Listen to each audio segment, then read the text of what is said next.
Bonsoir à toutes, bonsoir à tous. Donc, bienvenue pour la dernière séance de l'année. Avant d'introduire Anne-Marie Dubois qui va nous faire la conférence de ce soir, je voudrais vous signaler la tenue le 27 juin à l'ASM 13 d'une soirée d'évolution psychiatrique qui va être consacrée à la remise d'un prix qui sont décernés à des ouvrages d'histoire de la psychiatrie. Et donc, il y aura 2 prix de remis, un à Jacques Hockman, qui est un psychiatre et psychanalyste lyonnais qui a écrit ses mémoires l'an dernier. Donc, on met ce prix un peu avec retard.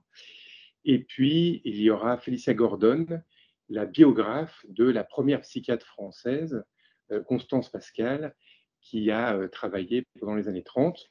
Cette biographie est une traduction française, mais c'est un peu un événement, puisque elle met en lumière une figure du psychiatre oublié, d'origine roumaine, première femme donc à exercer comme psychiatre et à diriger un service. Elle va être très engagée, notamment auprès des soldats de la Première Guerre mondiale, et puis ensuite dans son service où elle va mettre en place les prémices de la thérapie occupationnelle, un peu ce qui s'est développé ensuite avec la psychothérapie institutionnelle. Sachez enfin que pour rester chef de service, elle a dû renoncer à se marier, puisqu'à l'époque, se marier aurait abouti à devenir un statut social de mineur par rapport à son mari. Et donc, c'est avec beaucoup de courage, du coup, qu'elle a tenu une histoire amoureuse, soutenu une histoire amoureuse, mais sans se marier. Et donc, c'est un petit peu cette figure de femme marquante, à la fois psychiatre et féministe, qui sera donnée d'évoquer donc le jeudi 27 juin à l'ASM 13. L'entrée est libre. Par contre, c'est uniquement en présentiel, hein, donc au CMP. Voilà. Sinon, je suis très heureux d'accueillir ce soir Anne-Marie Dubois, qui est psychiatre et psychanalyste, donc qui dirige, qui est responsable scientifique du musée d'art et d'histoire de l'hôpital Sainte-Anne, donc qui se trouve juste à côté, et secrétaire général du centre d'études de l'expression au GHU. Vous allez nous parler d'un thème passionnant qui est celui de l'art, de ce qu'on appelait les malades mentaux, qu'on a pu appeler l'art brut, même si je sais que ce n'est pas exactement la même chose, et vous allez nous expliquer pourquoi. Un art qui était d'abord celui collectionné par les aliénistes, qui recueillaient comme ça les productions artistiques ou plastiques de leurs patients, et qui a reçu un intérêt plus artistique au tournant du siècle avec les premières expositions grâce à Auguste Marie, qui était un psychiatre à Villejuif, et puis Marcel Réja, auteur d'un Art des fous en 1907. Ces productions vont aussi sortir des asiles, puisqu'elles vont être accueillies dans des galeries d'art au milieu des années 20, et bien sûr allumer l'intérêt des surréalistes qui vont s'en nourrir. Donc c'est une histoire très, très profonde, très vaste, très riche, dont vous nous allez parler ce soir, mais qui sera centrée donc sur un lieu particulier qui est celui de Sainte-Anne, je crois. Oui, pas uniquement. Mais pas uniquement, d'accord. Pas uniquement. Très bien. Bah, écoutez, merci beaucoup d'avoir accepté notre invitation. Je vous laisse dans environ 1 heure de conférence et puis on se retrouve ensuite pour la discussion. Absolument. Mais c'est moi qui vous remercie parce que je trouve que comprendre l'aujourd'hui, c'est savoir ce qui s'est passé hier. Donc, et en particulier par rapport à la psychiatrie, il y a eu tellement d'évolution de la psychiatrie que je suis toujours contente de pouvoir resituer la psychiatrie d'aujourd'hui éventuellement, les œuvres éventuellement produites par des patients et et cette histoire. En fait, je vais d'abord parler de l'historique de l'intérêt des psychiatres pour les œuvres des patients, que ce soit en France ou à l'étranger. J'axerai après davantage les choses sur les années 30, entre les années 30 et les années 50, en restant plus longtemps sur l'année 50, puisque c'est une année majeure à plein d'égards, et pour le développement de l'intérêt des productions des patients et pour la conceptualisation assez polymorphe qui s'est développée à ce moment-là. Et puis, par la suite, cette année 50 a été aussi le point de départ des premiers lieux thérapeutiques qui utilisaient des pratiques artistiques. Donc, j'en profiterai pour faire une digression sur l'histoire, entre guillemets, de l'art-thérapie ou des pratiques psychothérapeutiques utilisant des pratiques artistiques. Et je vous parlerai aussi du musée aujourd'hui, qui est évidemment très différent de ce qui pouvait être il y a 70 ans, à peu près. Alors, sans revenir au XIXe siècle, il y avait déjà, certains psychiatres s'intéressaient déjà à ce qui était à l'époque uniquement, et d'ailleurs jusque dans les années 50, 60, c'était uniquement ça, ce qui était les productions spontanées de patients au sein d'hôpitaux. Alors, pas être trop lourde avec les dates, mais il y a une date importante qui est 1900. En 1900, il y a eu au Moseley Hospital une grande exposition d'œuvres réalisées dans les asiles d'Angleterre par des patients, en sachant que tous les patients n'avaient pas forcément envie d'avoir des productions et que quand ces productions existaient, en particulier fin 19e et début du 20e, c'était réellement un engagement particulier des patients et un choix particulier. Alors, peut-être certains psychiatres encourageaient ces patients dont ils découvraient la possibilité d'être engagés dans une pratique artistique, mais ça n'était absolument pas des conditions thérapeutiques. Ça ne veut pas dire que ça n'était pas de surcroît thérapeutique éventuellement pour ces patients qui découvraient cette possibilité pour eux d'avoir une forme d'identité autre, mais ça n'était pas du tout l'objectif premier. Alors, cette exposition de Londres en 1900, elle a été vue par le docteur Marie, dont vous aviez souligné les travaux.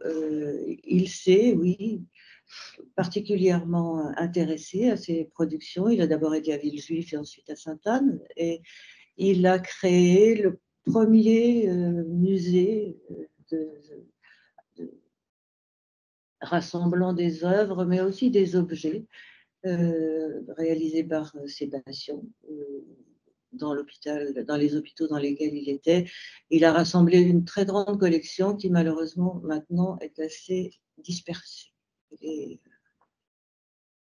dispersée, pas pour la petite histoire, mais cette dispersion, elle est importante à souligner parce que ça a été le cas de beaucoup de collections hospitalières, cette dispersion. Et là, en l'occurrence, à la mort du docteur Marie, c'est sa femme qui a vendu des choses qui se sont retrouvées dans de multiples endroits et en particulier chez certains collectionneurs actuels. Donc Marie et son petit musée de la folie qui était sur le même mode, sur les mêmes modalités que le musée de Turin, créé par Lombroso, qui lui s'intéressait non seulement il était criminologue, donc il s'intéressait aux productions des patients, mais il s'intéressait aussi aux productions des prisonniers et des assassins. Donc c'était une collection un peu particulière, la collection de Turin, de Lombroso, et elle a été fermée au public pendant extrêmement longtemps et elle vient juste de réouvrir, oui, absolument, elle vient juste de réouvrir à Turin, là, dans des nouveaux locaux. Bon, vous avez également parlé de Réja. Réja, c'est son nom de scène, si je puis dire. C'était le docteur Meunier, c'était un médecin qui s'intéressait aussi aux productions des malades, de ces malades, mais plus particulièrement d'ailleurs, il s'intéressait aux écrits. Et il a réalisé un ouvrage qui a fait date et qui a été beaucoup transmis et beaucoup réédité. Et il a une vision fort intéressante parce que les psychiatres de l'époque, même s'ils faisaient des liens éventuels avec les pathologies des patients dont ils rassemblaient les œuvres, ils avaient aussi, et c'est le cas de Marcel Réja, une vision extrêmement esthétique et inscrite dans une histoire de la littérature, pour ce qui est des écrits, ou dans une histoire de l'art. D'ailleurs, les coupures de journaux qui ont été rassemblées en 1900 après l'exposition de Londres faisaient part de l'étonnement des critiques d'art sur la qualité de ce qu'il leur était donné à voir et la similitude éventuelle avec des choses qu'ils pouvaient voir soit dans les musées, soit dans les galeries. Ça, c'était pour la toute première partie du XXe siècle. Mais il y a un nom essentiel à citer dans cette histoire de l'intérêt des médecins et des psychiatres pour les productions spontanées de leurs patients, c'est bien sûr Hans Prinzhorn. Prinzhorn était un psychiatre très érudit. Il était à la fois historien d'art, phénoménologue, philosophe et psychiatre à Heidelberg. Il a, à partir des années 20, fait une recherche systématique autour des œuvres qui étaient produites dans les asiles d'Allemagne. Il a écrit à tous les asiles possibles d'Allemagne en leur demandant d'envoyer des productions de leurs patients. En 2 ans, il a réuni une collection tout à fait exceptionnelle. Il a beaucoup travaillé sur cette collection, il a beaucoup pensé autour de ses œuvres, avec son double regard de psychiatre, d'historien d'art et de phénoménologue. Et il a produit un livre dont tout d'un coup, je n'ai plus le titre en français, mais vous, Catherine, vous l'avez sans doute. Bon. Non, mais non, je ne connais que ce livre-là.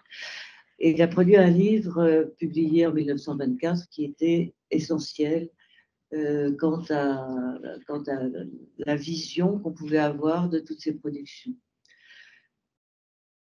La collection Prinzhorn, puisque c'est ainsi qu'elle s'est appelée, existe toujours et je vous en parlerai plus tard. Malheureusement, Prinzhorn est mort assez rapidement, de façon assez accidentelle, mais son œuvre s'est très vite répandue dans toute l'Europe et c'est Max Ernst qui a sorti ce livre d'Allemagne et qui l'a fait circuler auprès des surréalistes. Vraiment, ce livre a été une révélation pour le mouvement surréaliste, donc à partir des années 30, un petit peu après peut-être. Non, vous ne trouvez pas? Alors, le titre, c'est en français, c'est Expression de la folie. Oui, c'est ça. 1984 par Marianne Weber. En allemand, Bildnerei der Geisteskranken. Absolument. Publié en 1922 chez Springer. Absolument, merci. Oui, c'est Marianne Weber. Vous la connaissiez peut-être, Marianne Weber? Non, vous ne l'avez pas connue, qui a fait la préface de ce livre. Et c'est quelqu'un qui, au début où je me suis occupée de la collection, plus particulièrement, parallèlement à mes fonctions de psychiatre et de praticiens hospitaliers. C'est elle qui a commencé à mettre sur pied tout l'inventaire et toutes les recherches historiques sur la collection. Elle avait préfacé de façon très brillante auparavant la réédition chez Gallimard du livre de Princeton. Alors, il y a une autre figure importante dans cette histoire européenne des psychiatres qui s'intéressent aux malades qui produisent et qui, sans doute, les aident beaucoup. En tout cas, ça a été le cas de Morgan Taylor. Morgan Taylor, qui était le psychiatre d'Adolf Wolfli, grande figure de l'art asilaire. Vous allez remarquer que je n'utilise pas le terme d'art brut pour des tas de raisons que j'expliquerai après. C'était bien de l'art asilaire, même si Wolfli avait un style, une invention, et d'ailleurs il ne faisait pas que des œuvres plastiques, il écrivait de la musique, il avait une vie créative extrêmement riche.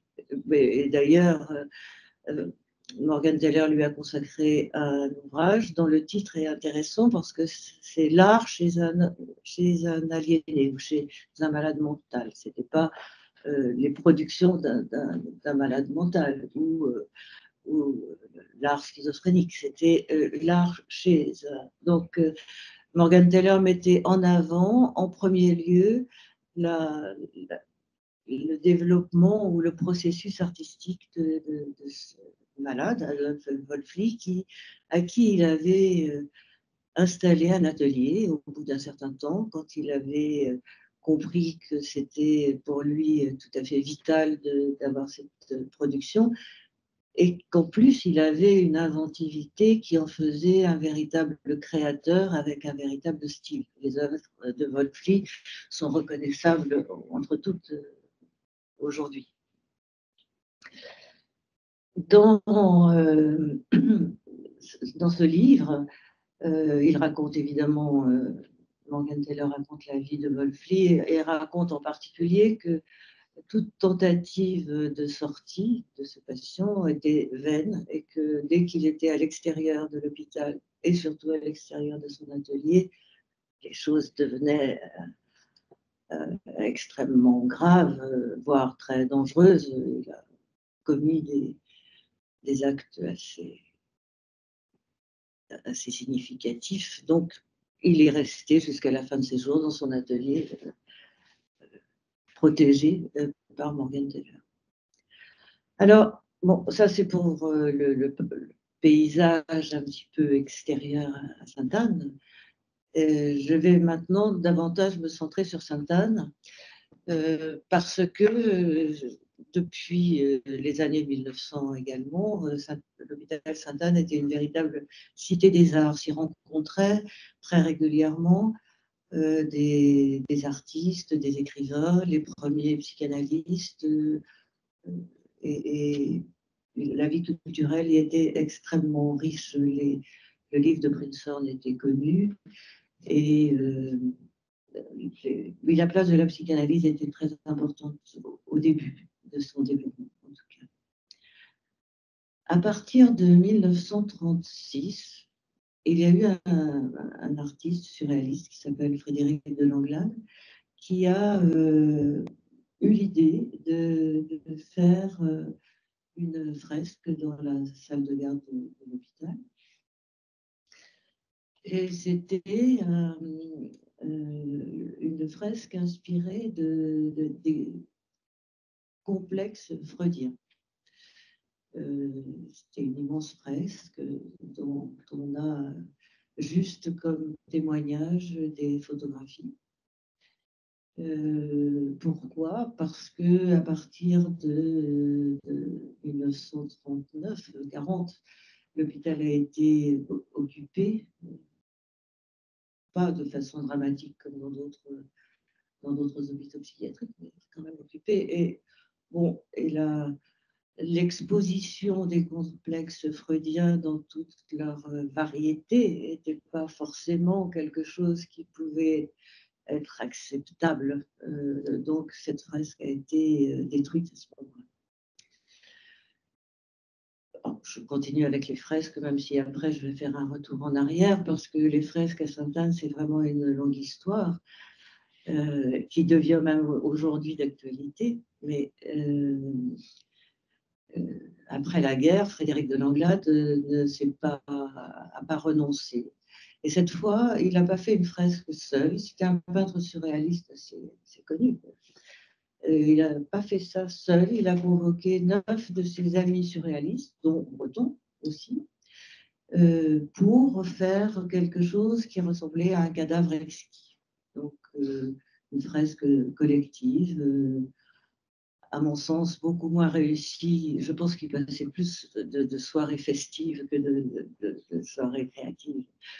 Et parce qu'elle était assez déstructurée, même si elle était intéressante, de par la fréquentation des surréalistes, justement, dans ce lieu, pendant des nuits entières, apparemment.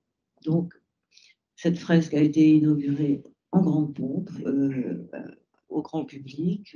On a des photos, d'ailleurs, de cette inauguration et des cartons d'invitation de cette inauguration. Il y a eu aussi des articles dans la presse pour rendre compte de cet événement. Par la suite, il y a eu des travaux. Il y a eu des travaux dans la bibliothèque, dans la salle de garde, des travaux d'agrandissement. Et le directeur de l'époque a été amené à supprimer cette fresque, la deuxième du nom.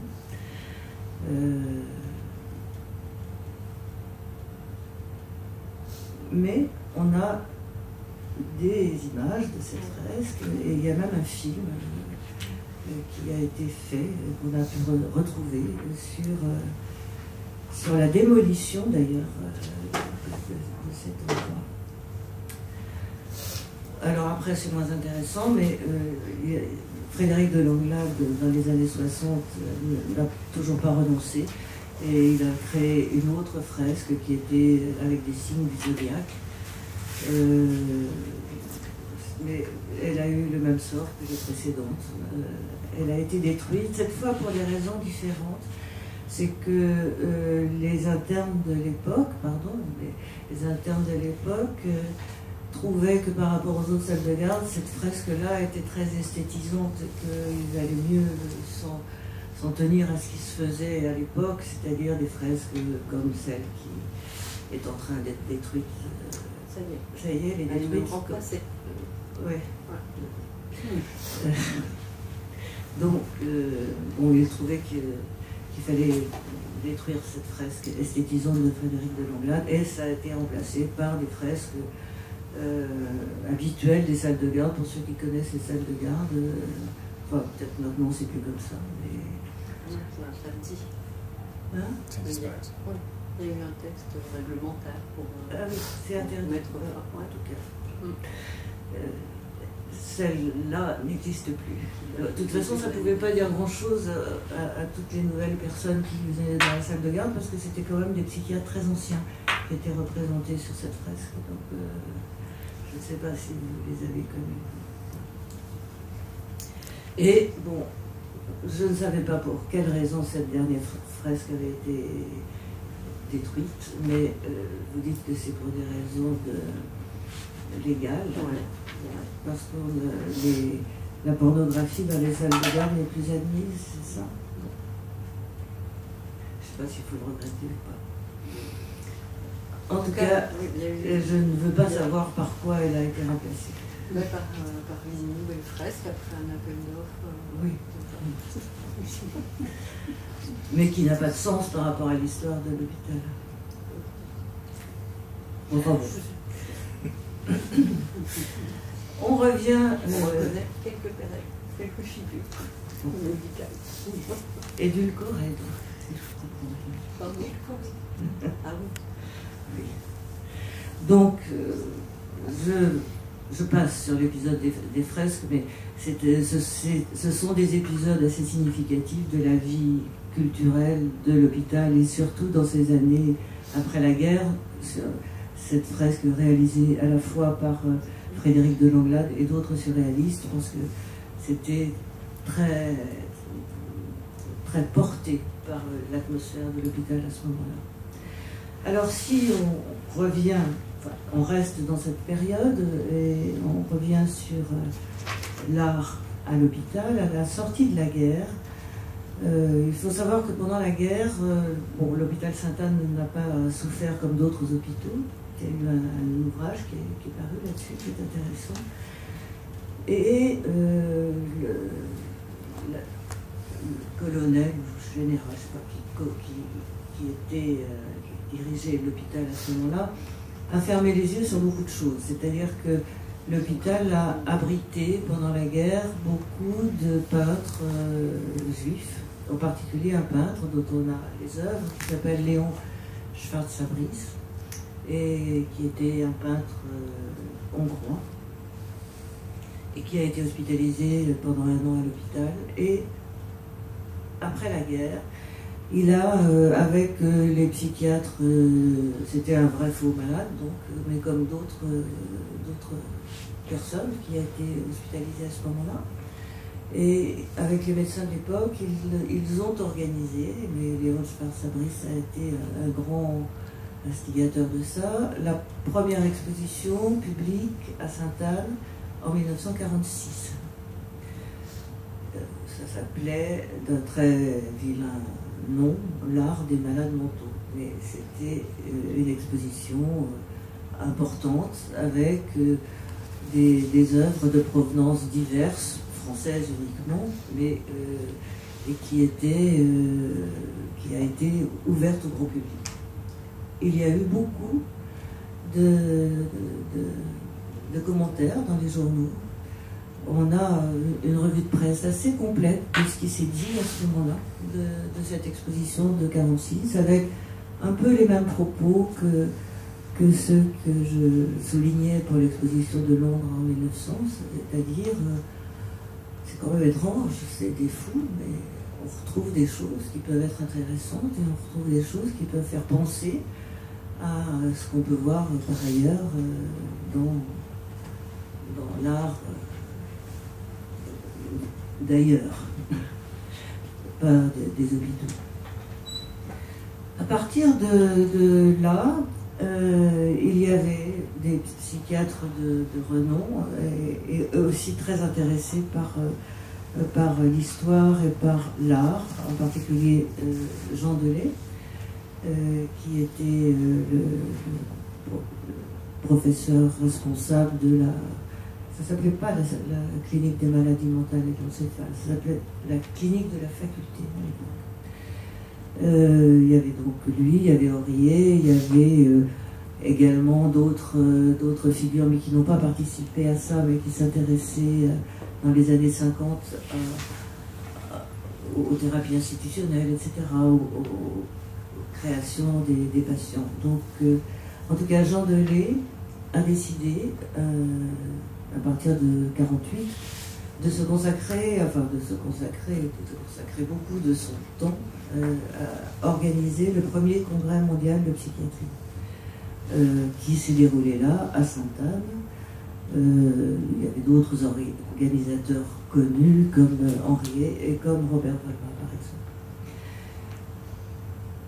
Parallèlement à ce premier congrès mondial de psychiatrie, et compte tenu de leur connaissance, de la connaissance qu'ils avaient des productions des malades, de la vie culturelle à l'hôpital, de toutes ces choses-là, ils ont décidé d'organiser une exposition donc internationale, puisque c'était un congrès mondial de psychiatrie, en demandant à 17 pays différents d'envoyer ce qui était produit spontanément ou pas, parce qu'il y avait déjà quelques ateliers thérapeutiques qui étaient mis en place, en particulier aux États-Unis et au Brésil. Mais en principe, c'était surtout des œuvres, des productions spontanées des patients. Donc 17 pays différents, plus plusieurs hôpitaux psychiatriques français. 4000 œuvres ont été envoyées. C'était un énorme corpus. Enfin, c'était beaucoup de corpus et d'énormes envois. Ça a été très bien suivi. Si bien d'ailleurs que l'exposition n'a pas pu se tenir dans un seul lieu, mais il y a eu 2 lieux d'exposition. Un espace qui n'existe plus aujourd'hui, ici à Sainte-Anne, qui était une ancienne ménagerie, je crois. Et puis dans la chapelle de la Sorbonne. C'était des expositions ouvertes au grand public et il y a eu énormément de visiteurs. Ça a été une très grande réussite, il y a eu un très grand engouement. D'ailleurs, Schwarzabri faisait aussi partie du comité d'organisation, encore. Et là encore, la revue de presse est très significative. Néanmoins, elle commence à être un peu moins tournée sur l'aspect esthétique ou l'aspect inscrit dans une histoire d'un art contemporain. Et le langage utilisé par et les journalistes et les psychiatres des années 50 était davantage centré sur une possible compréhension de l'œuvre au regard de la pathologie des patients. C'est ce qui a été appelé à ce moment-là l'art psychopathologique. C'est vraiment toute une période.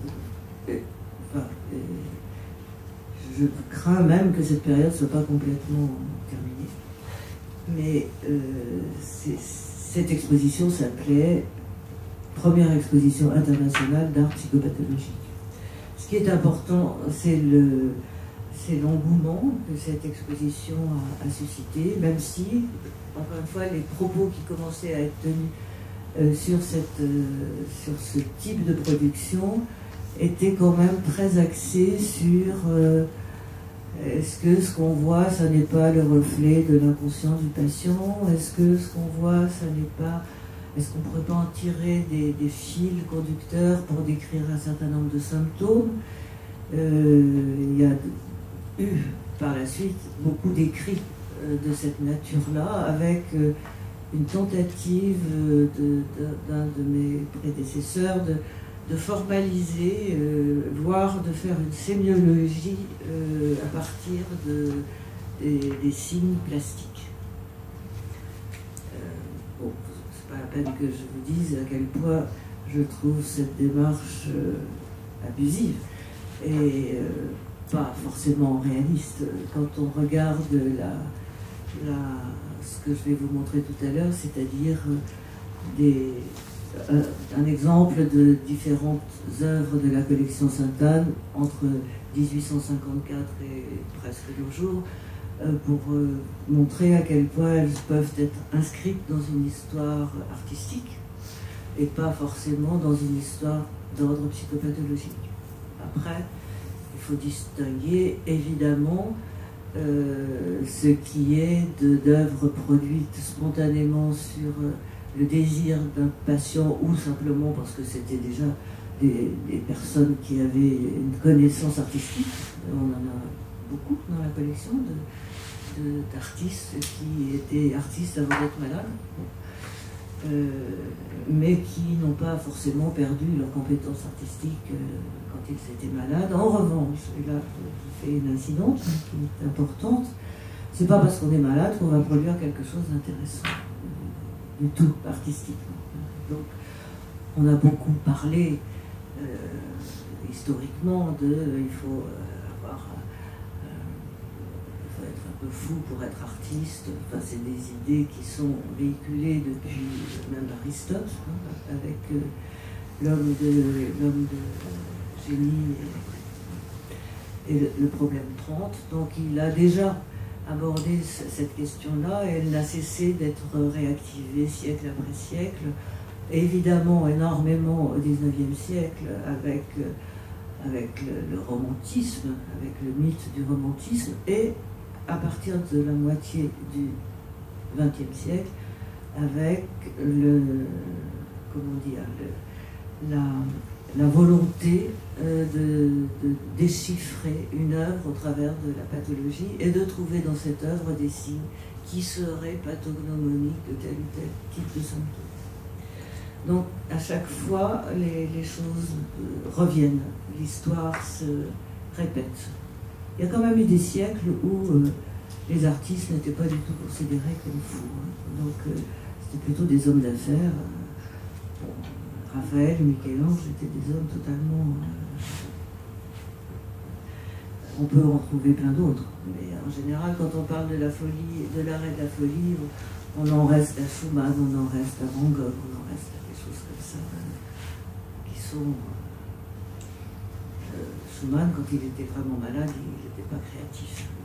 On ne peut pas être créatif quand on est en pleine bouffée délirante ou en pleine dépression. C'est pas possible. Donc, il y a un autre artiste comme ça dont on a retrouvé vraisemblablement la pathologie, non pas à cause de ses œuvres, mais à cause de son parcours de vie, où il avait des productions très cycliques.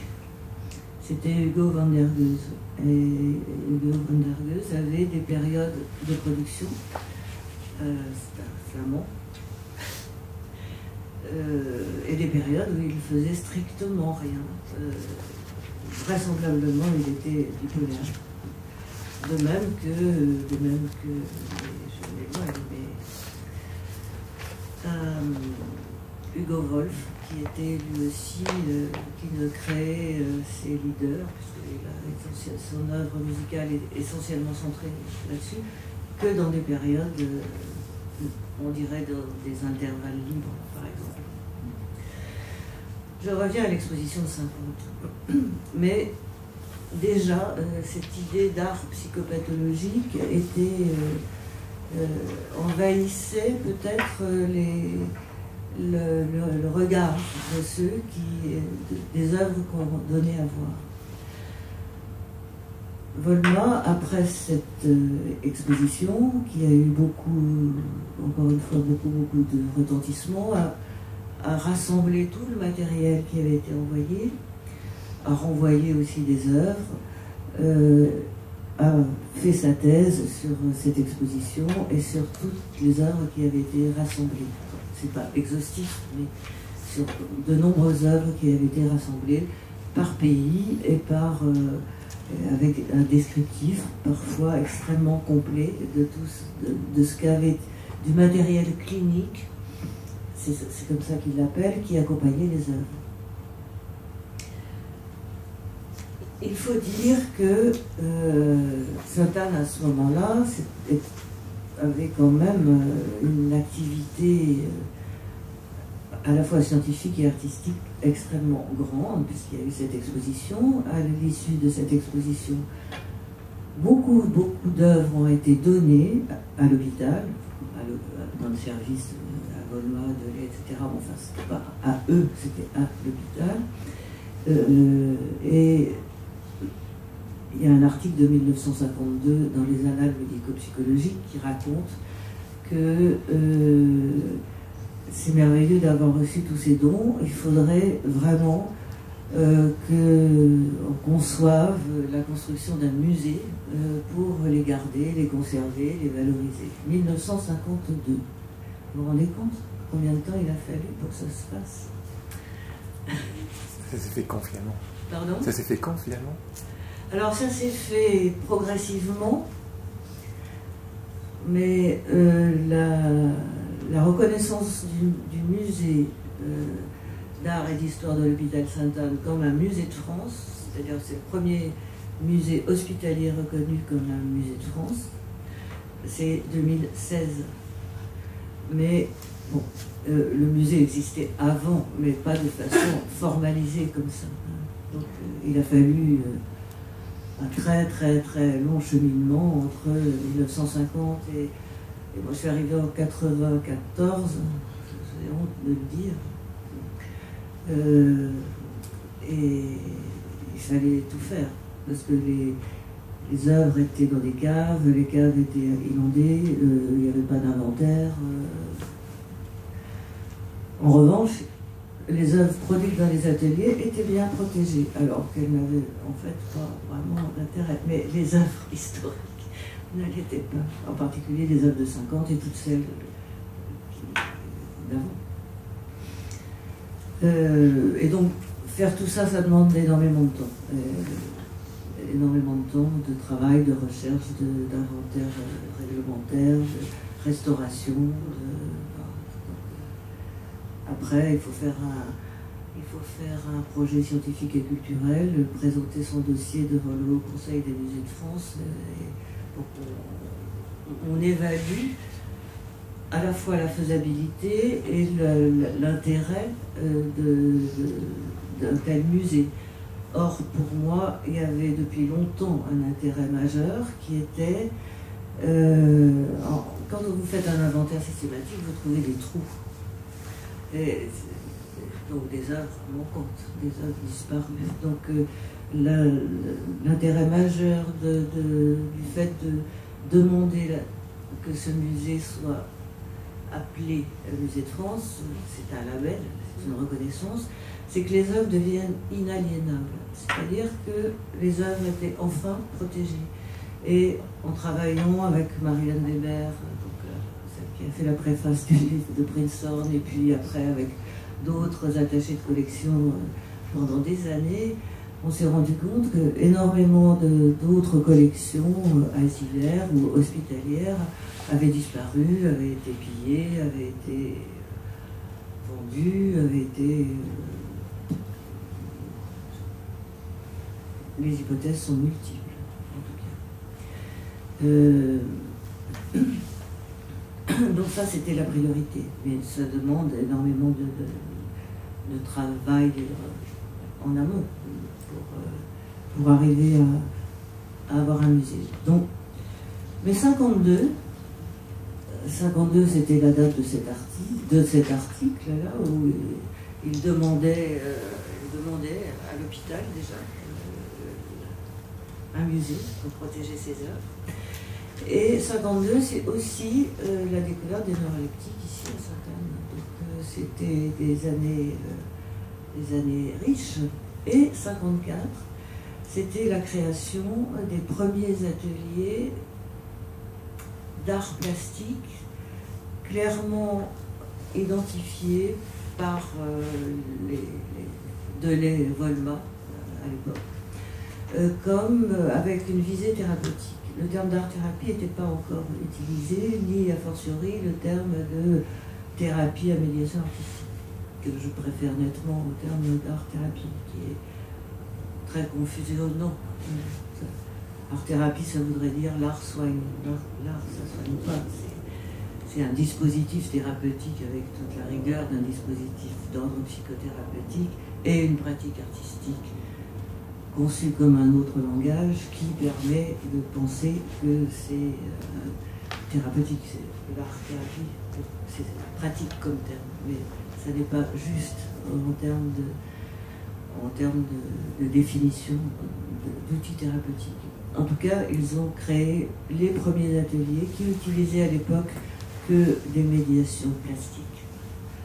La peinture, essentiellement sur des formats toujours un peu identiques. Mais c'était une expérimentation héritée, là encore, du premier congrès mondial de psychiatrie, parce que il y a eu, pendant des communications, sur les ateliers qui existaient à l'hôpital de Juqueri à Sao Paulo, au Brésil, des ateliers qui existaient que Margaret Naumburg, une psychiatre américaine, avait déjà organisé aux États-Unis, et quelques expériences venant d'Angleterre. Donc il y avait 3 pays qui avaient communiqué leur expérience, leurs expérimentations, leurs réflexions, et d'ailleurs pas forcément d'ordre psychopathologique, là, sur les ateliers qu'ils avaient organisés. Donc à la CMME, enfin la clinique de la faculté, ont été créés les premiers ateliers dits d'art-thérapie. Alors au début, d'après les écrits de Volpa et toutes les archives qu'on a pu retrouver, c'était surtout des ateliers d'ordre occupationnel, même si l'occupationnel peut-être peut avoir des vertus thérapeutiques, mais c'était beaucoup plus des ateliers occupationnels. Les choses se sont développées par la suite régulièrement au cours des années, et on a, dans les années 70, le terme d'art-thérapie commençait davantage à être utilisé.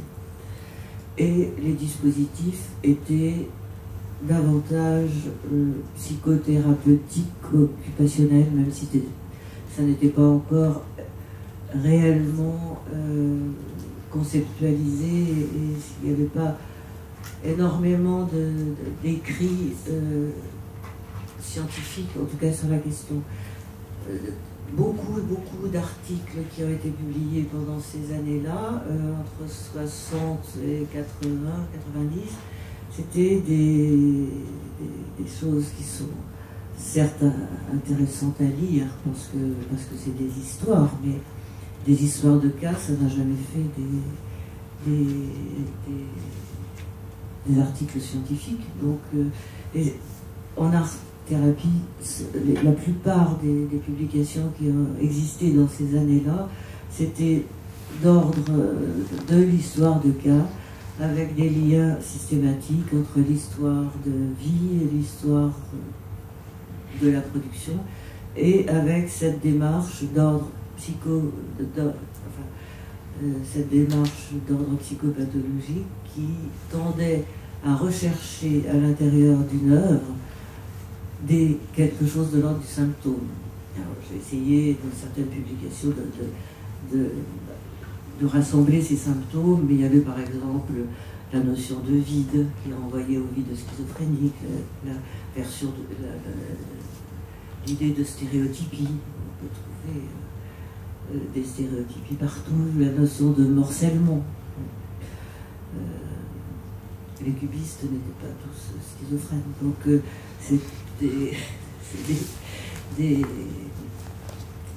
c'était une systématisation un peu sommaire, un peu simple, et surtout il y avait la méconnaissance de signes plastiques et la méconnaissance aussi réellement des concepts d'ordre psychanalytique, parce que cet art psychopathologique se nourrissait aussi d'interprétations d'ordre psychodynamique, alors que on sait bien qu'on ne peut être dans une forme d'interprétation que quand on est dans une relation, quand on est dans la longueur d'un lien, quand on est dans quelque chose qui se construit et pas quelque chose qui se plaque. Et c'est pour ça que je trouve que cette notion d'art psychopathologique a fait beaucoup de mal. Et je trouve qu'aujourd'hui encore, certains psychiatres peuvent avoir ce réflexe de chercher dans l'œuvre quelque chose qui pourrait avoir un lien avec soit une histoire, soit des signes. C'est quand je vais peut-être commencer à vous passer les images. Quand on regarde, alors ça n'est pas une œuvre de malade. La première image, n'est pas une œuvre de malade, mais si la définition du musée d'art et d'histoire de l'hôpital Sainte-Anne, c'est les liens entre l'art et la psychiatrie, ça nous a amené à faire rentrer dans la collection des œuvres qui ne sont pas uniquement des œuvres de malades, mais des œuvres qui ont un lien avec l'art et la psychiatrie.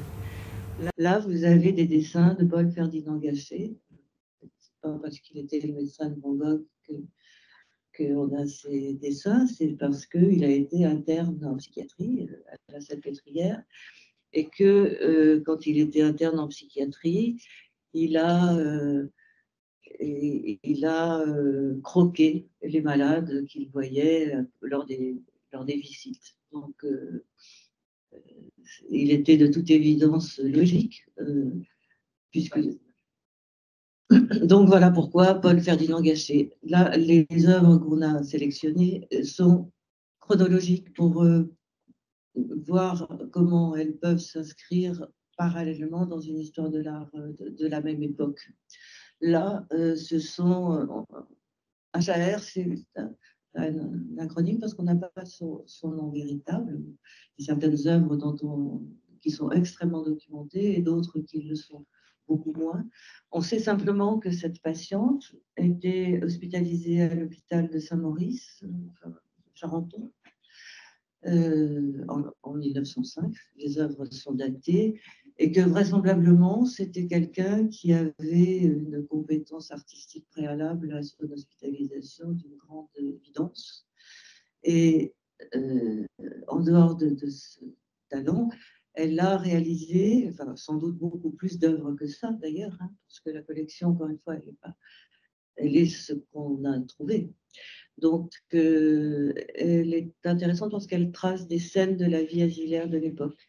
Donc là, c'est des couseuses, mais il y a d'autres scènes de cette même artiste qui sont tout à fait étonnantes. On les voit vivre dans cet hôpital.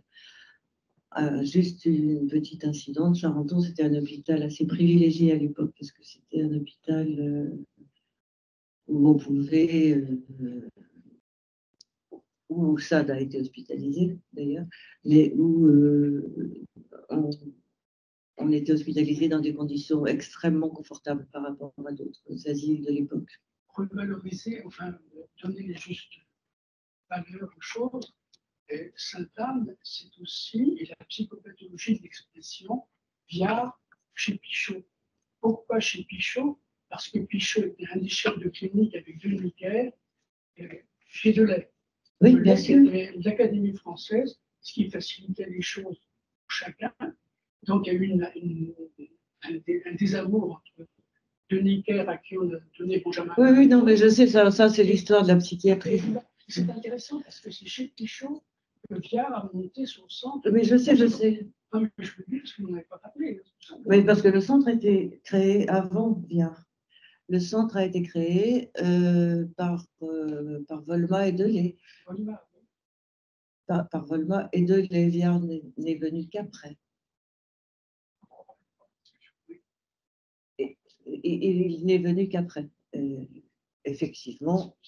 C'est très important dans la mesure où il y a ce courant art et ce courant projectif.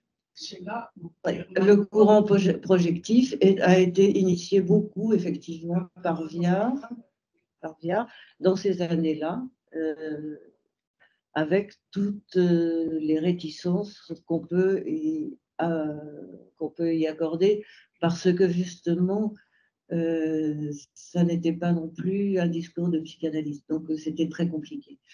Je voudrais simplement avancer sur les images. On est toujours en 1905 ou non, oui, enfin, début du 20e, c'est ça. C'est une œuvre assez incroyable parce que elle est extrêmement fine, documentée. Alors évidemment, je n'ai encore trouvé personne qui peut me dire si cet autolocomoteur aérien est capable de voler, mais c'est extrêmement précis en matière de vous ne pouvez pas lire là, mais en matière de documentation. Et ça fait partie d'une grande série qu'on a pu identifier au début du XXe siècle, Réja et d'autres, de dessins d'inventeurs. Cette œuvre-là, là on est en 1927, c'est ça, 28. Cette œuvre-là est produite par un artiste qui s'appelle Auguste Millet. Je pense qu'il n'a aucun lien avec le Millet. Mais c'était quelqu'un qui avait un incroyable sens de l'humour et un style très, très, très particulier. On a un vrai corpus, un ensemble d'œuvres de cet artiste. Ça fait partie de ces corpus qui ont été donnés. Ça, c'était l'hôpital Luvinati à Lyon, mais ça fait partie des œuvres qui ont été données à l'issue de l'exposition de 1950.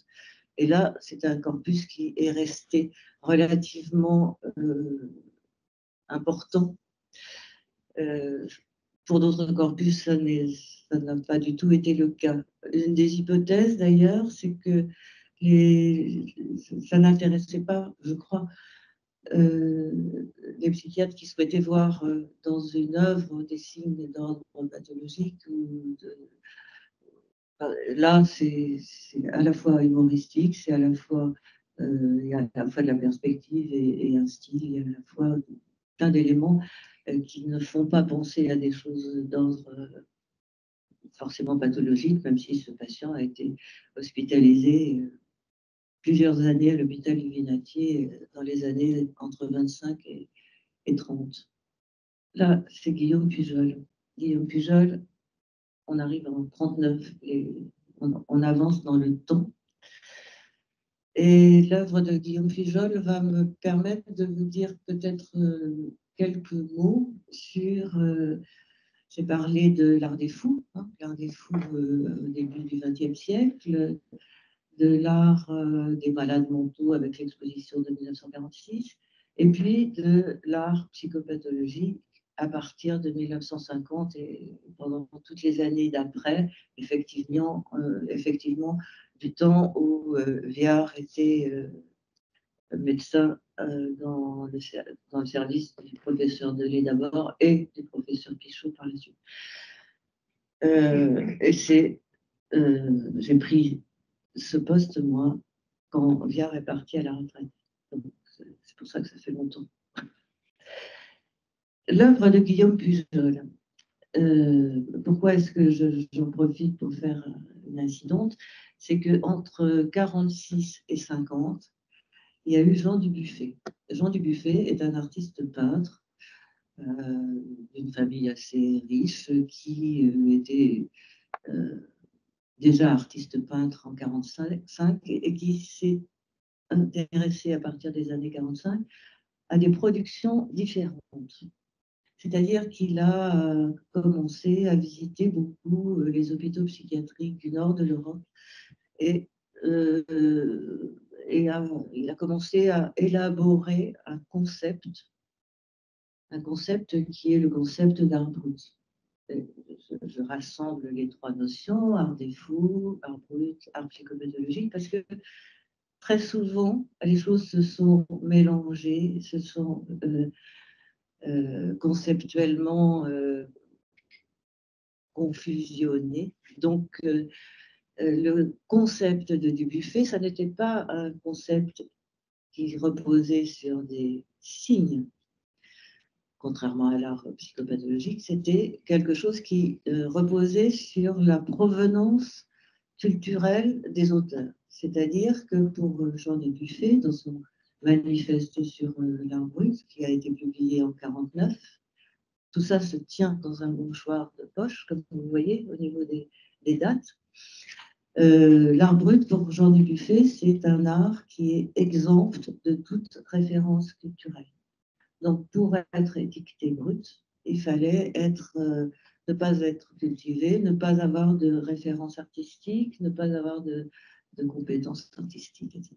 Il suffit de voir la collection Sainte-Anne pour voir que c'est pas vrai, que c'est pas parce qu'on est malade qu'on est inculte ou qu'on n'a pas de compétences artistiques. Donc, mais c'est la définition de Dubuffet. Il s'est très vite, après, éloigné des hôpitaux psychiatriques en allant chercher des œuvres ailleurs et en étendant son concept, dont il était très très jaloux d'ailleurs. Seul lui avait le droit de dire ça c'est de l'art brut, ça c'est pas de l'art brut. Malheureusement, l'amalgame à cause des dates que je vous cite, l'amalgame entre art brut et art des fous a été très rapidement fait. Dans la mesure où les premières démarches de Dubuffet, c'était d'aller chercher des œuvres dans les hôpitaux psychiatriques, cet amalgame a été tout de suite réalisé. Et cet amalgame existe encore, y compris dans le livre dont on parlait tout à l'heure. Entre art des fous, art des malades et art brut, il n'y a pas d'analogie. Et d'ailleurs, ce qui est étiqueté brut aujourd'hui dans les galeries, parce qu'il y en a plein dans les galeries et chez les collectionneurs, ça repose sur des signes plastiques qui n'ont rien à voir avec ni l'art psychopathologique, ni l'art de certains patients, artistes qui sont dans la collection. Et je m'arrête sur Pujol parce que Ferdière, qui était lui le médecin Antonin Artaud, Ferdière s'est aussi occupé de Guillaume Pujol. Et à un moment donné, Dubuffet allait voir Ferdière, allait voir d'autres psychiatres pour essayer de voir comment il pourrait compléter sa collection. Et Ferdière lui a montré des œuvres de Guillaume Pujol. Et dans la mesure où c'est un artiste qui a un style, qui a une compétence, il prend toujours des thèmes qui s'inspirent de tableaux de Delacroix, etc. Dubuffet n'en avait pas voulu. Donc c'est très intéressant comme anecdote. On a les lettres. Hein. Donc c'était des convictions très passionnées. Dubuffet voulait défendre son art brut. Les psychopathologues de l'expression voulaient trouver des signes d'ordre projectif, au sens là plutôt psychodynamique du terme, dans les dessins, et plus personne ne regardait les œuvres. Alors ça, c'est aussi un exemple d'une œuvre qui a été... là, il y a un grand corpus qui vient d'Italie et qui est de l'anti-art brut, qui est une œuvre qui est inspirée de publicités de l'époque, je pense. Et ce sont des dessins qui ont été laissés après l'exposition de 1950 et des œuvres qui venaient d'Italie. Celle-ci aussi, c'est une œuvre indienne. Il y a eu tout un corpus de... Et là, c'était dans un contexte différent, parce que le psychiatre indien qui a donné tout ce corpus de 80 œuvres d'ailleurs, je peux dire, a raconté que c'était un patient qui était en psychothérapie avec lui, en psychothérapie par le dessin. Donc, c'est quelqu'un qui a développé également un style et on est assez sidéré de voir le côté contemporain, 1946, de cette production.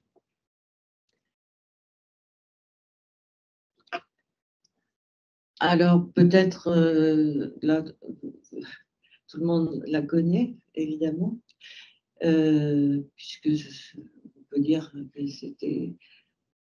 c'est devenu une star de l'art brut, Aloïse Corbaz.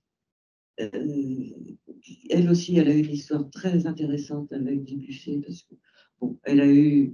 je ne peux pas vous raconter la vie d'Aloïse parce qu'on y serait demain matin, mais elle a eu un vrai parcours artistique pendant tout le temps de son hospitalisation. Elle est morte à l'asile de la Rosière où elle a été là aussi très protégée, un peu comme Wolfie par les gens qui s'occupaient d'elle, pour lui permettre de continuer son œuvre. Mais elle n'a jamais été dans le moindre atelier thérapeutique. Mais Dubuffet avait entendu parler d'Aloïse, donc il est allé la voir à l'asile de la Rosière, lui proposant de la sortir de là, ce qu'elle ne voulait pas du tout, et de faire une exposition, ce qu'elle a refusé. Donc c'est très intéressant de voir qu'on peut être inscrit dans un mouvement, un processus de création personnelle et vouloir se garder ce territoire-là pour soi. Et Dubuffet n'a pas eu bien de cause. Voilà. C'est un autre artiste très connu, Gaston Duff, ou Gaston Dufour. Il y a des œuvres de Gaston Dufour au musée d'art brut de Lausanne et au LAM à Villeneuve-d'Ascq. Peut-être il y en a dans des collections privées, mais nous, on a une seule œuvre, mais c'est quelqu'un qui a été très, très remarqué Parce qu'il faut dire que la collection du Buffet, après avoir erré, avoir été exposée pas mal en France jusque dans les années 75, elle a été... aucun musée français n'en a voulu. Et c'est le musée de Lausanne, c'est la ville de Lausanne qui a abrité cette collection, qui est maintenant un musée. C'est la collection d'art brut de Lausanne, mais initialement, c'est le début de la collection du Buffet. Elle s'est enrichie par la suite, bien sûr.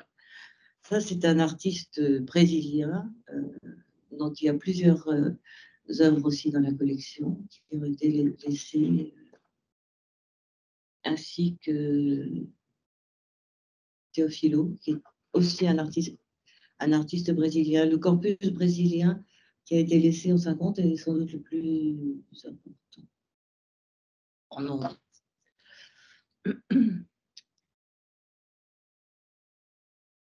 Encore un artiste. Alors, pourquoi est-ce qu'on est sûr? On est sûr que c'était exposé en 1950 et donné à cette époque-là, parce qu'on peut retrouver tout dans le livre de Volma, d'une part, qui a bien documenté tout ça, et parce que, au fur et à mesure où il recevait les œuvres des psychiatres de Lévé, Volma et les gens qui les aidaient, au fur et à mesure il recevait des œuvres, il mettait une petite étiquette d'écolier que là, bien sûr, Margot a enlevée pour... enfin, on en a vu. Ah, je croyais qu'elle avait mis des photos sans l'étiquette, enfin, parce qu'on peut les effacer sur la photo, mais on les garde précieusement sur les œuvres, parce que c'est l'authentification des œuvres de 1950. Elles ont toutes une petite étiquette d'écolier. Il y a des œuvres qu'on a retrouvées, mais miraculeusement, uniquement à cause de l'étiquette, c'est parce qu'elles n'étaient pas toutes répertoriées dans le livre de Volma. Donc c'était vraiment vous imaginez le travail d'inventaire et de reconstitution.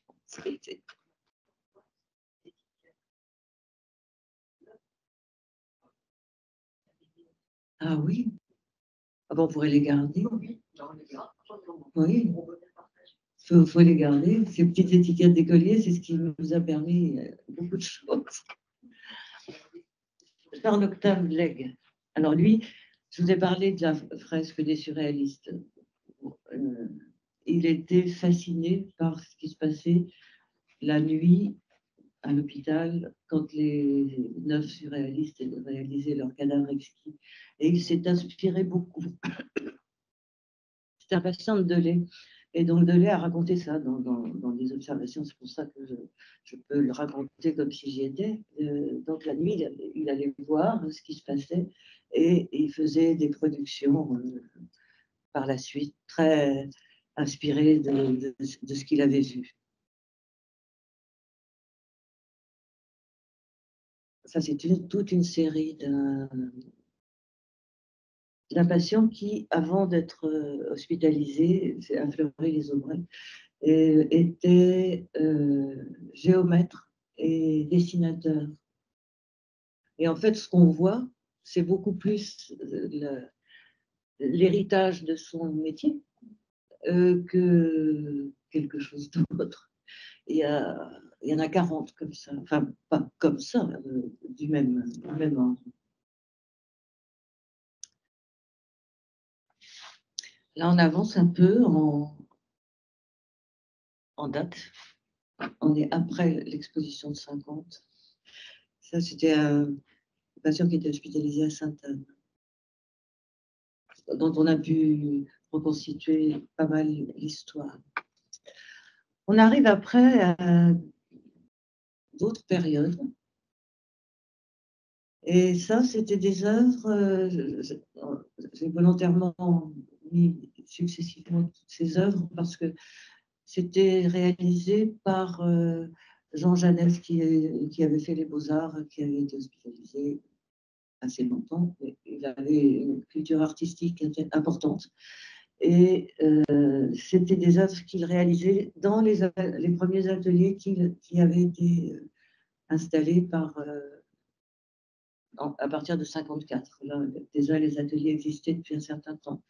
Toujours en tant qu'œuvre d'atelier, mais très inspirée et très influencée par la peinture contemporaine. C'est des œuvres de 66. Et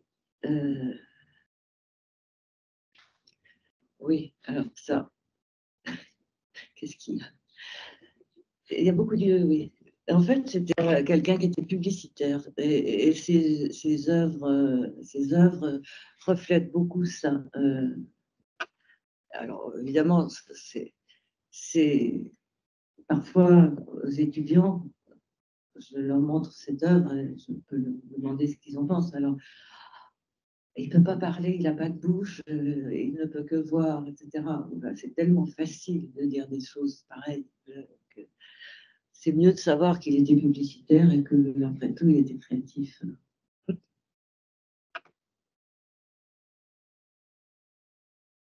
Je passe rapidement. Voilà.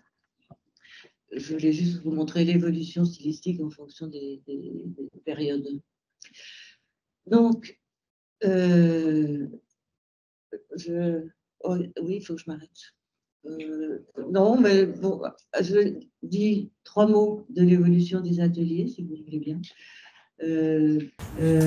Donc, vous avez vu des œuvres qui avaient été créées dans les ateliers à une époque où c'était pas encore vraiment des thérapies à médiation artistique et en même temps des périodes où on incitait beaucoup les patients à aller dans ces lieux de soins, néanmoins. Les choses ont beaucoup changé par la suite parce que initialement il n'y avait que des ateliers d'art plastique et des ateliers de modelage dans l'unité que j'ai dirigée pendant longtemps. On a rajouté des ateliers de musicothérapie, des ateliers de dramathérapie, des ateliers de danse-thérapie avec de façon totalement liée à cette multiplicité des langages artistiques différents, des procédures d'évaluation et des procédures d'indication, en sachant que, en essayant de déterminer quelles étaient les meilleures médiations en fonction du besoin d'ordre psychothérapeutique d'un tel ou d'un tel. Mais tels que les ateliers sont conçus aujourd'hui, à la CMME en tout cas, même si je ne m'y suis plus, c'est vraiment des ateliers de thérapie, de psychothérapie à médiation artistique, avec un cadre, avec une analyse de ce qui peut se passer au niveau relationnel, avec tous les éléments qui permettent qu'on puisse s'exprimer librement et en toute intimité, c'est-à-dire que évidemment des œuvres produites dans des ateliers thérapeutiques n'ont rien à faire en dehors de l'atelier thérapeutique. Donc ça n'est pas destiné à être montré. Tant qu'à la collection, je vous ai dit qu'elle avait été, l'appellation Musée de France avait été donnée en 2016.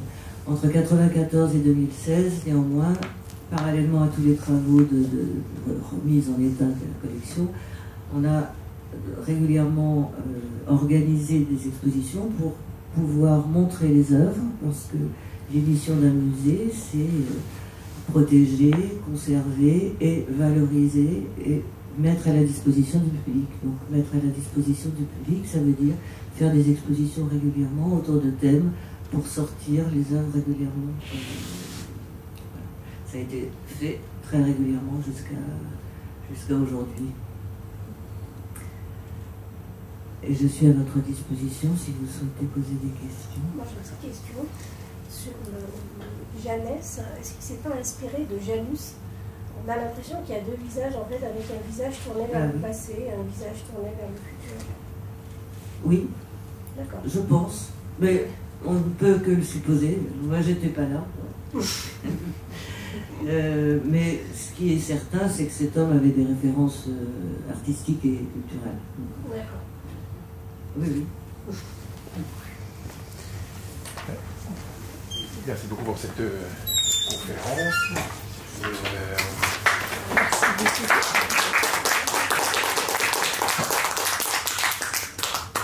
Effectivement, on aurait envie de prolonger comme ça la promenade avec vous dans ces œuvres. Il y a un nom qui me vient tout de suite, c'est Unikazur, qui a un lien très particulier avec Sainte-Anne. Est-ce que vous pouvez nous en parler un tout petit peu? Oui, ça fait partie. Alors là, vous me tentez sur des chemins glissants. Parce que des œuvres d'Unikazur, nous n'en avons que 6. Or, elle est restée à Sainte-Anne 2 ans, Oui.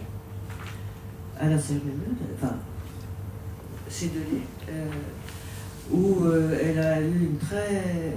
On lui permettait de créer dans sa chambre, elle a rempli beaucoup de carnets de dessins. Et c'était pas Belle-Mère qui venait lui rendre visite, c'était Henri Michaud qui venait lui rendre visite et qui lui apportait subrepticement des carnets pour qu'elle continue à créer, puisqu'elle était en pleine démarche de création. Et pendant même son hospitalisation, alors qu'elle n'était pas encore sortie, Belle-Mère et Michaud ont organisé, puis il y avait aussi Man Ray, il y avait Max Ernst, etc. Ils ont organisé une exposition dont on a le carton d'invitation, mais pas trouvé dans les archives, on l'a trouvé dans une vente. Ils ont organisé une exposition en pensant que c'était bien pour elle de continuer à avoir sa vie artistique même si elle était hospitalisée. Donc c'est intéressant de savoir ça, de savoir comment ils se sont occupés d'elle et comment le service a permis aussi qu'elle sorte pour le vernissage, et puis elle est rentrée à l'hôpital. Donc c'est pas... Mais bon, des œuvres d'Unikazur, on en a retrouvé beaucoup, au moment, il y a 3 ans, enfin, pas dans la collection, mais chez des collectionneurs, parce que c'était un personnage quand même très intéressant et sur lequel on avait beaucoup d'écrits, il y a eu beaucoup d'écrits, et elle-même beaucoup écrit, et j'ai voulu faire une exposition à Unikazur, et donc il a fallu retrouver dans le monde entier tous les collectionneurs qui avaient des œuvres. Donc on a pu emprunter 80 œuvres. C'était un travail de titan. Et c'est typique d'une œuvre totalement dispersée. Il y a un musée qui en a 3. C'est à Jérusalem, un musée du surréalisme, je crois. Et nous, on en a 5. Et sinon, c'est que chez des collectionneurs privés. Donc 80 œuvres, c'est pas beaucoup, alors qu'il a beaucoup produit. Ah oui, c'est pas beaucoup. Il faut les rassembler. Enfin, oui, il fallait les rassembler. Oui. Leur faire passer l'Atlantique, parce qu'il y a une grande galerie à New York, qui est la galerie Ubu, qui est spécialiste d'Unikazur. Et il a toute seule collectivonnée par Yoko Ono, c'est la plus grande collectionneuse d'Unikazur, qui n'a pas voulu prêter d'œuvres. Je pourrais écrire un livre sur comment j'ai fait l'exposition d'Unikazur.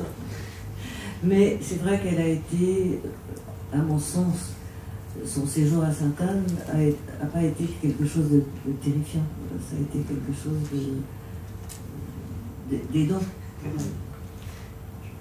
Elle a été ailleurs après, à Maison Blanche, à la Borde. Oui, je crois qu'il y a un catalogue. Ah oui. D'exposition. Oui. Un gros catalogue. Et toutes les œuvres sont reproduites. En tout cas, merci beaucoup pour ce parcours historique qui nous permet véritablement de cerner des choses dans leur complexité, dans leurs détails, de voir comment effectivement ces notions se forgent, celles d'art psychopathologique, d'art des malades mentaux, d'art thérapie, d'art brut, Et c'est grâce à l'histoire, effectivement, qu'on peut comprendre comment les choses se définissent, se nouent. Et on a vraiment l'impression aussi que cette dimension est inséparable aussi de la transformation des soins et de la notion un petit peu de maladie mentale, au sens où elle est plus conçue comme un aspect déficitaire, quelque chose qu'il faudrait complètement changer, mais quelque chose qui possède en soi une dimension de création, de transformation, et que ça a quelque chose à nous apprendre, quelque chose à nous dire. On a l'impression quand même que cette grande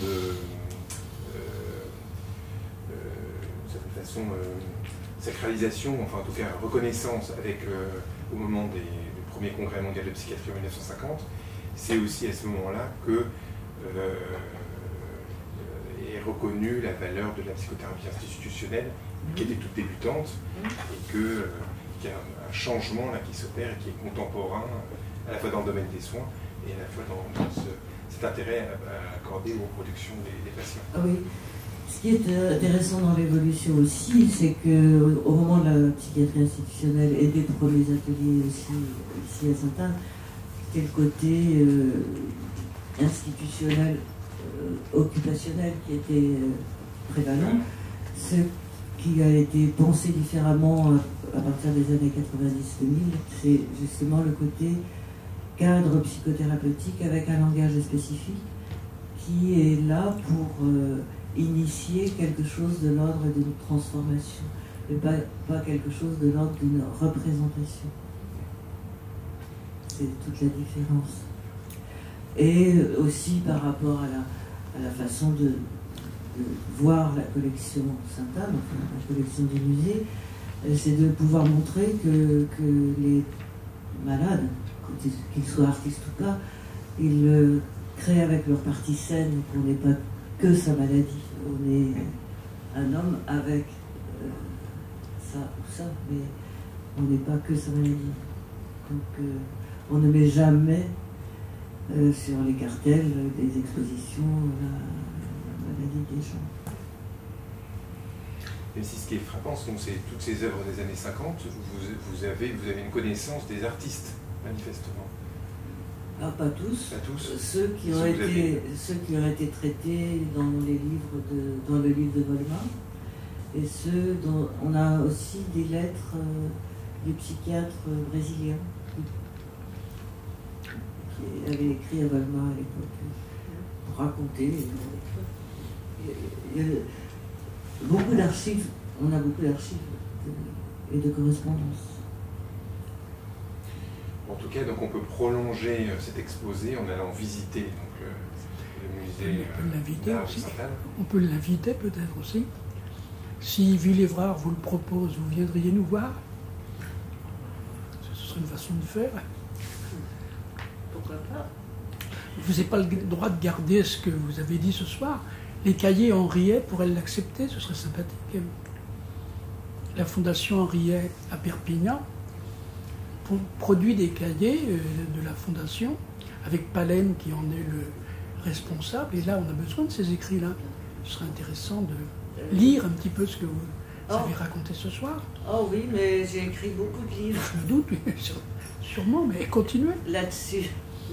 J'ai écrit beaucoup de livres là-dessus, sur cette histoire, et surtout, ce qui est intéressant quand on baigne dedans depuis longtemps, c'est de voir tous les flous conceptuels qui se sont installés. C'est l'histoire des idées. Mais l'histoire des idées, ça ne prend sens effectivement que quand on remonte au XIXe siècle. En tout cas, je vous remercie, madame. Merci, monsieur. Et vous n'avez pas retrouvé le catalogue de l'exposition de 1950? Il n'y a pas de catalogue de 1950. D'accord. Il y a un catalogue de 1946 que nous avons. 1950, chaque pays faisait son propre fascicule. Et... Pardon? On n'en a aucun? Non. Et... enfin, non. Il y a juste un tout petit fascicule de la Suède qu'on a. Mais il n'y a pas eu de catalogue de 1950. Et il y a, alors le catalogue le plus accessible, si j'ose dire, c'est celui qui a été repeint par Karel Appel. Vous voyez? Cobra, un artiste Cobra. Et il a entièrement peint, et ça, cette œuvre il a entièrement peint le catalogue américain de l'exposition de 50. On l'a exposé il y a...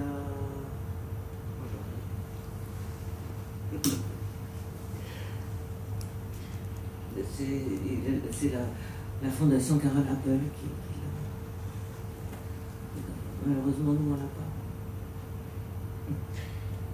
Aujourd'hui, avec tout le flou de des notions art brut, psychopathologique, des malades, aujourd'hui, ce type d'art a conquis aussi une véritable légitimité dans le domaine de l'art contemporain et atteint notamment des sommes très très importantes au moment des transactions, des achats, etc. Voilà, c'est devenu quelque chose dont le capitalisme s'est emparé aussi. Absolument. Et avec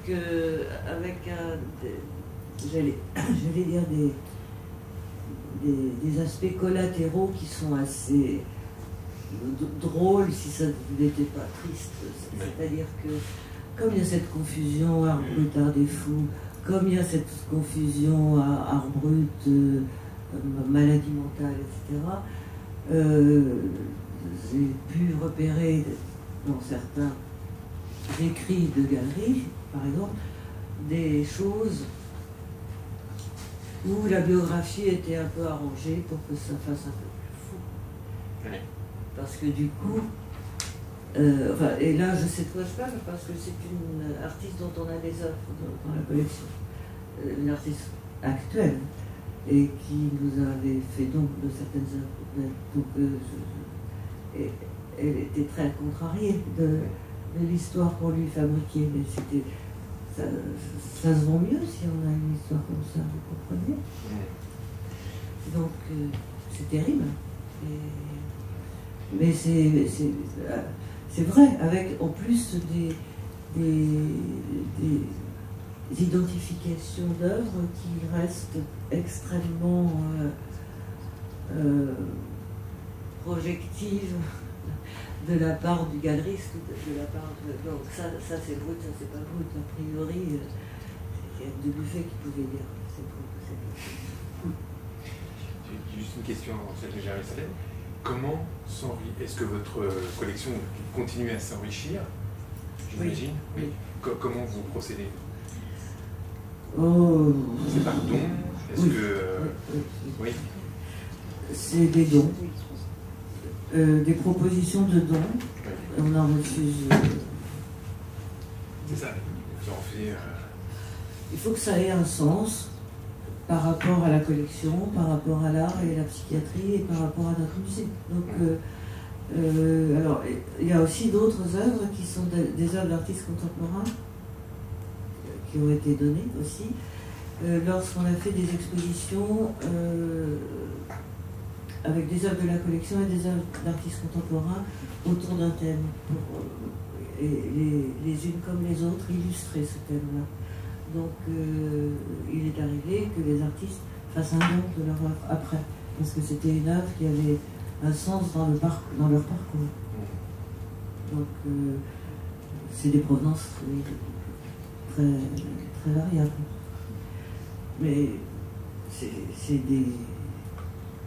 Non, il y a une œuvre qu'on a achetée parce que c'était une œuvre qui, mais a priori, on n'a pas les lignes budgétaires pour acheter des œuvres. Et de toute façon, on n'en vend pas, donc, puisque c'est inaliénable. Donc,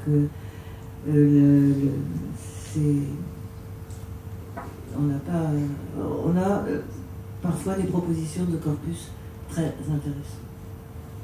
Et c'est la façon dont la collection s'enrichit vraiment en ce moment. Et vous pouvez prendre donc l'ensemble d'un corpus.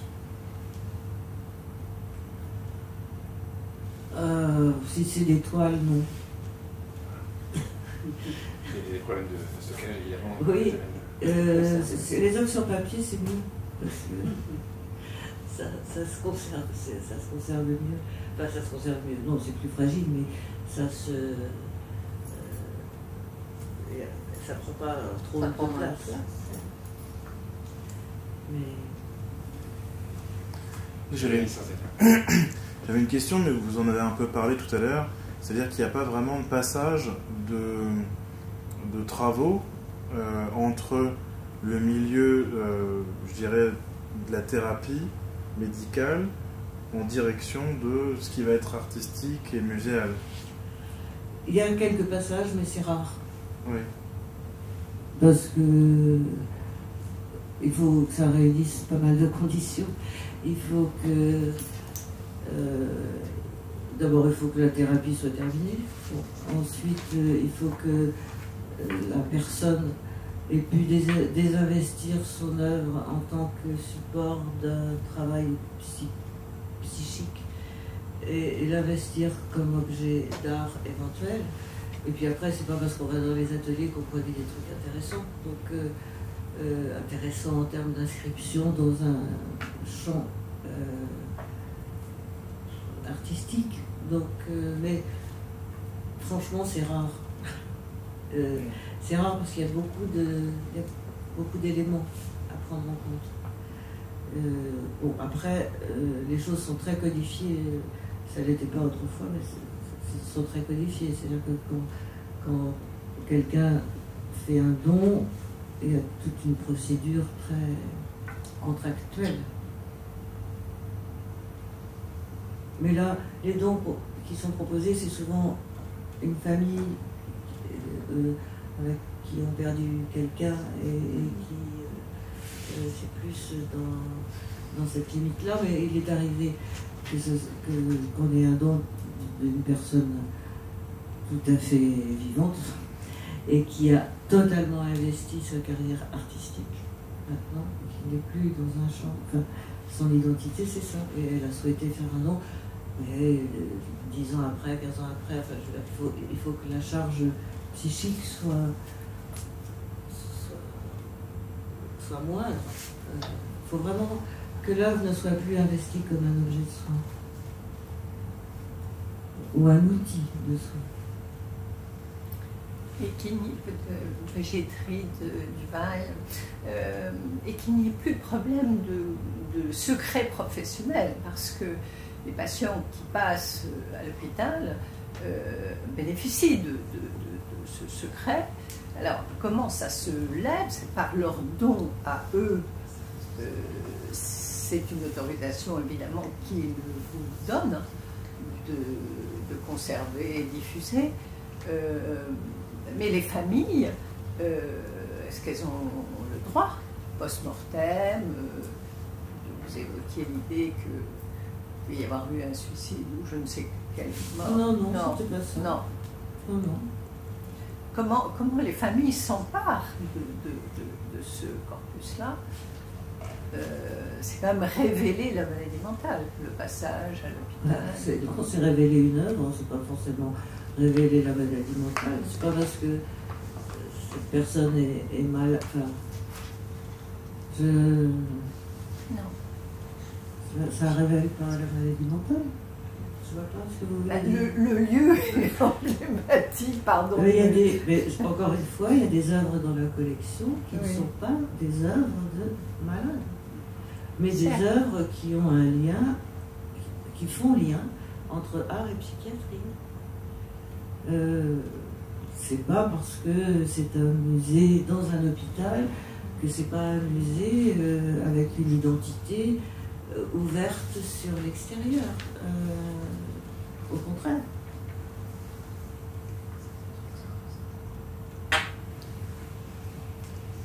Il y a une question. C'est pas parce que vous venez voir une exposition à Sainte-Anne que ça va parler de psychiatrie. du tout. Je trouve que c'est très important d'être souligné à ce point. Oui, oui, c'est très important. Il serait utile que vous le redéfinissiez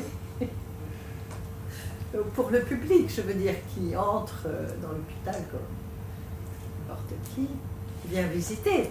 Alors la face, c'est intéressant ce que vous dites parce que au-delà de ce qu'on dit, c'est la façon de montrer qui compte. Oui.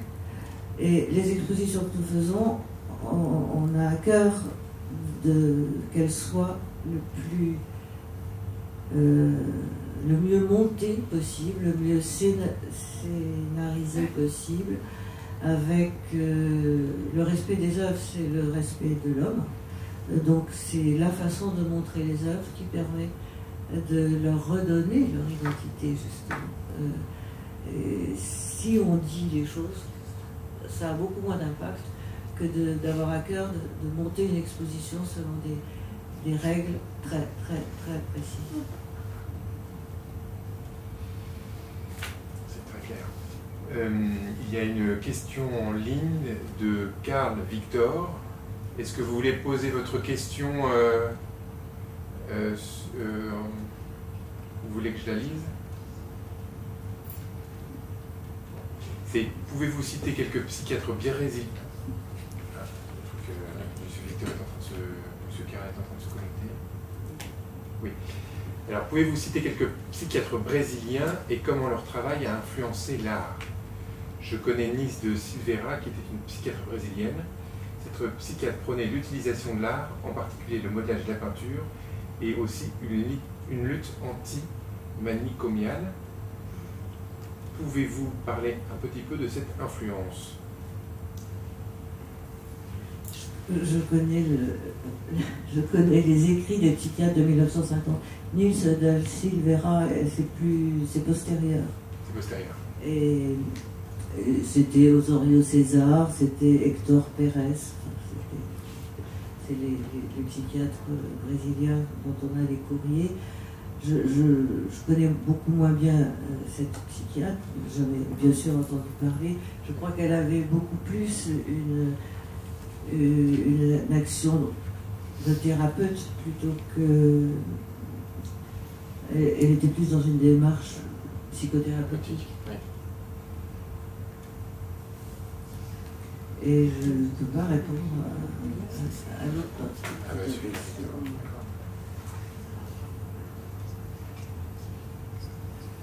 oui, elle a prôné beaucoup la pratique artistique à des fins thérapeutiques, mais ça existait déjà, ça. C'était plus sur le versant psychodynamique, peut-être, que d'autres. Plus qu'en 1950, bien sûr. Je crois que vous proposez des formations aussi pour oui. les pratiques thérapeutiques et donc la médiation artistique. On propose, oui, des formations pour former les arts thérapeutes. Parce que, en fait, au tout début des ateliers, ceux qui faisaient, enfin, ça c'est les écrits de Volma qui me l'ont appris, mais ceux qui animaient des ateliers, c'était plutôt des professionnels du domaine artistique. Et très vite, il est apparu que ça n'était pas suffisant pour pouvoir, plus les dispositifs se faisaient psychothérapeutiques, plus il était indispensable que les arts thérapeutes ne soient pas uniquement des professionnels de l'art, ni des professionnels du soin, mais qu'il fallait qu'ils aient une formation spécifique. On ne peut pas être à la fois avoir une pratique artistique, à la fois avoir une compétence d'ordre psychothérapeutique et de savoir mêler les deux pour être art thérapeute. Donc ça ne s'improvise pas. Donc, ces formations sont là, oui, pour en 2 ou 3 ans pour former des art thérapeutes, qu'ils viennent du milieu du soin ou du milieu de l'art. Donc c'est intéressant comme dynamique.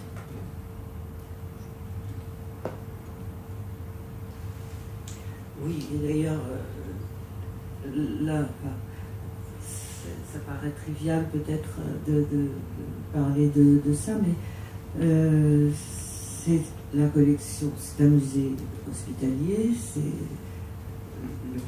les œuvres sont inaliénables et c'est à l'hôpital, mais c'est pas l'hôpital qui fait fonctionner le musée.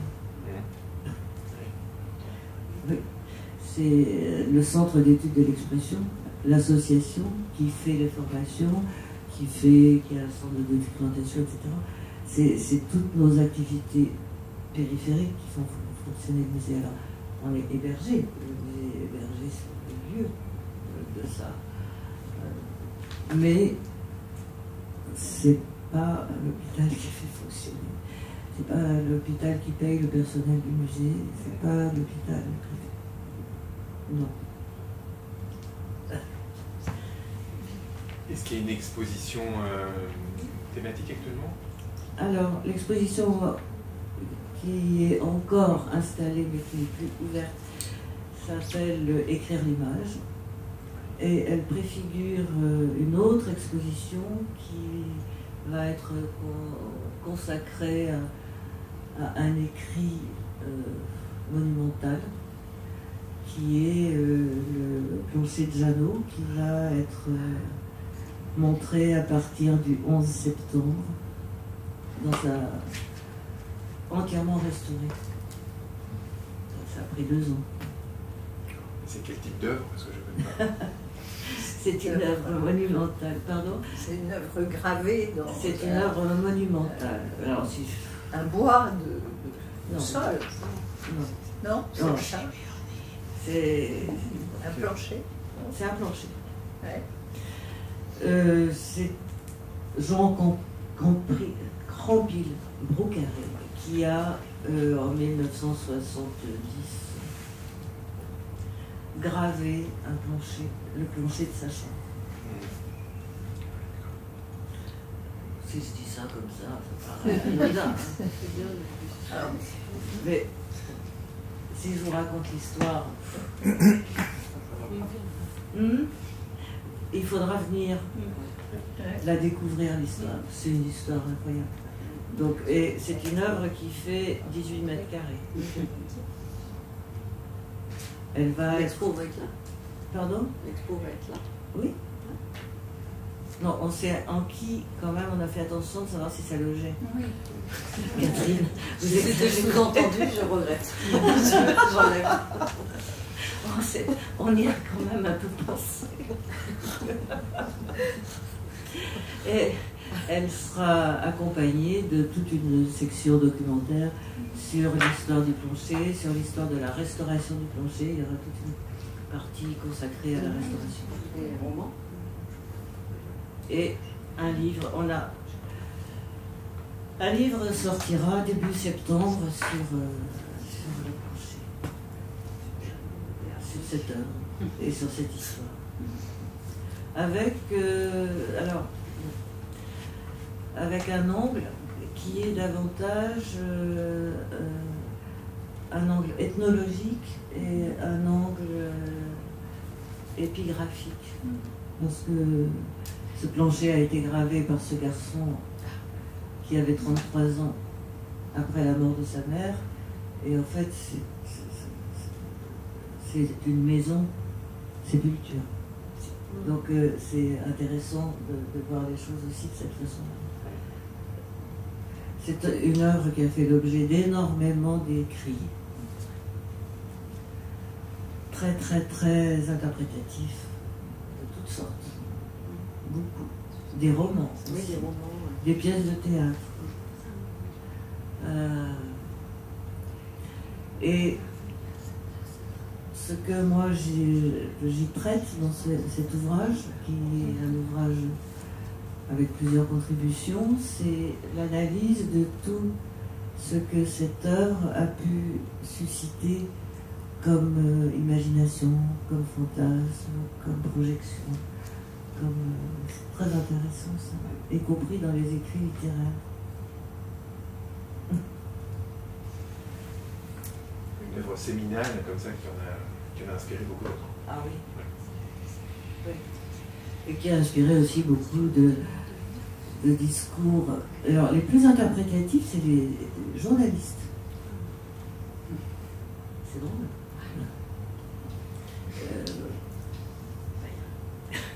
Non, interprétatif, c'est-à-dire qu'ils donnaient leur explication de la chose, sans doute, sans évoquer un doute.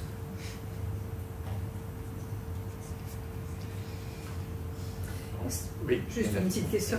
Est-ce que vous avez des œuvres de Gérard Garouste, qui, quand même, lui, s'est beaucoup étendu sur sa maladie psychiatrique? Non, pas du tout. Pas du tout.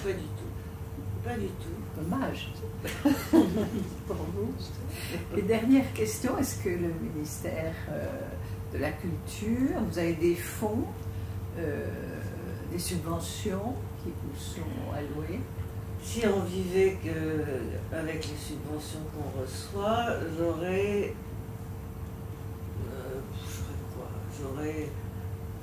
un mois de un mois de personnel.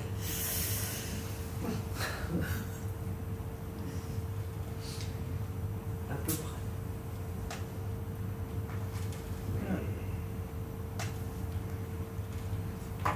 Il faudra quand même aller voter à la fin du mois pour ces subventions continues. Oui, c'est pas sûr. Mais heureusement, ou pas, là, l'exposition que nous allons avoir, la DRAC qui suit les travaux de restauration de près, a donné une subvention un peu plus importante, mais sinon, oui, ça paye un mois de personnel par an, les subventions. On peut vous faire des dons? Oh oui.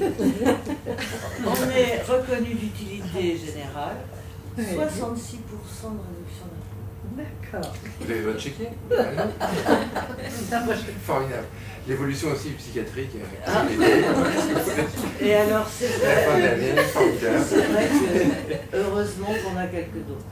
C'est vrai. Peut-être des dons de famille ou de... Non, de malade ou de... Non. Non. Non. On parle du don manuel, enfin des dons financiers. Oui, non. Non, mais c'est vrai que les attestations fiscales, ça aide. Oui.